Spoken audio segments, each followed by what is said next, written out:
रूपकुंड का एक गहरा काला रहस्य, एक ऐसी झील जिसे कंकालों की झील भी कहते हैं। आज हम जानेंगे इस झील की पूरी कहानी, जहां सैकड़ों इंसानी कंकाल एक अनसुलझी पहेली बन गए हैं। सोचिए, हिमालय की बर्फीले ऊंचाइयों के बीच एक ऐसी झील है जिसका राज जानकर सच में रोंगटे खड़े हो जाते हैं। इस झील में मिले 200 से भी ज्यादा इंसानी कंकाल। सबसे बड़ा सवाल, आखिर ये लोग थे कौन और इन सब की मौत एक साथ कैसे हुई? तो चलिए इस पूरे रहस्य से पर्दा उठाते हैं। इसकी कहानी शुरू होती है पहाड़ों में हुई एक बड़ी ही हैरान करने वाली खोज से। ये बात है साल 1942 की।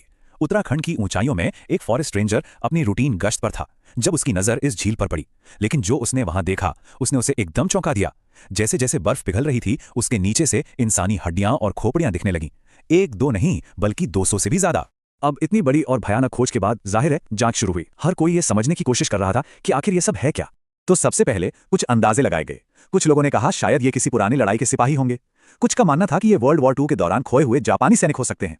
लेकिन जब जांच हुई तो ये दोनों ही थ्योरीज गलत साबित हुई, क्योंकि ना तो वहां लड़ाई का कोई सबूत मिला, ना कोई हथियार, और कंकाल इतने पुराने थे कि उनका वर्ल्ड वॉर से कोई लेना देना ही नहीं था। तो अब यह रहस्य और भी गहरा हो गया कि अगर ये सैनिक नहीं थे तो फिर कौन थे। और यहीं से ये कहानी एक बहुत ही दिलचस्प मोड़ लेती है। एक तरफ था विज्ञान और दूसरी तरफ थीं सदियों पुरानी लोक कथाएं। और हैरानी की बात यह है कि सबूत कुछ ऐसे सच बता रहे थे जो उन पुरानी कहानियों से मिलते जुलते थे। तो जब वैज्ञानिकों ने इन कंकालों को बारीकी से जांचा तो एक बहुत अजीब पैटर्न दिखा। ज्यादातर खोपड़ियों पर एक जैसे गोल फ्रैक्चर थे, मतलब छोटे छोटे गहरे क्रैक्स। ऐसा लग रहा था जैसे उनके सिर पर किसी भारी गोल चीज से चोट लगी हो। पर यह चोट किसी हथियार से नहीं आई थी। तो फिर ये चोटें आई कैसे? यहीं से सामने आई सबसे बड़ी थ्योरी, एक भयंकर ओलों के तूफान की थ्योरी।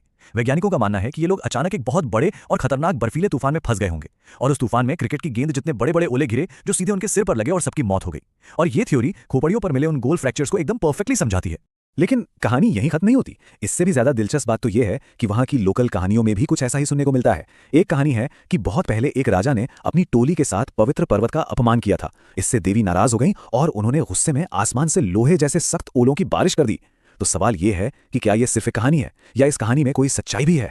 तो अब ऐसा लग रहा था कि चलो पहेली सुलझ गई। कारण था एक भयानक ओलों का तूफान। लेकिन कहानी में सबसे बड़ा ट्विस्ट तो अभी आना बाकी था। एक ऐसी सच्चाई जो इस पूरी कहानी को ही बदल कर रखने वाली थी। तो सवाल ये उठता है कि क्या ये सब मौतें एक ही भयंकर तूफान में हुई थी? और इसका जवाब डीएनए रिपोर्ट्स ने दिया, जिसने सबको हिलाकर रख दिया।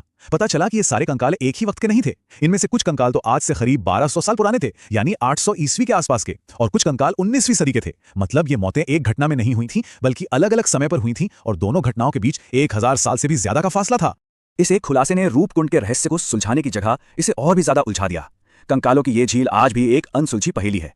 तो आखिर रूपकुंड झील का असली राज है क्या? क्या ये कोई ऐसी जगह है जहां कुदरत का कहर बार बार बरसता है, या फिर ये किसी पुराने श्राप का असर है, या वजह कुछ और ही है जो हमारी सोच से भी परे है? ये एक ऐसा सवाल है जिसका जवाब शायद आज भी हिमालय की उन्हीं बर्फीली हवाओं में कहीं गुम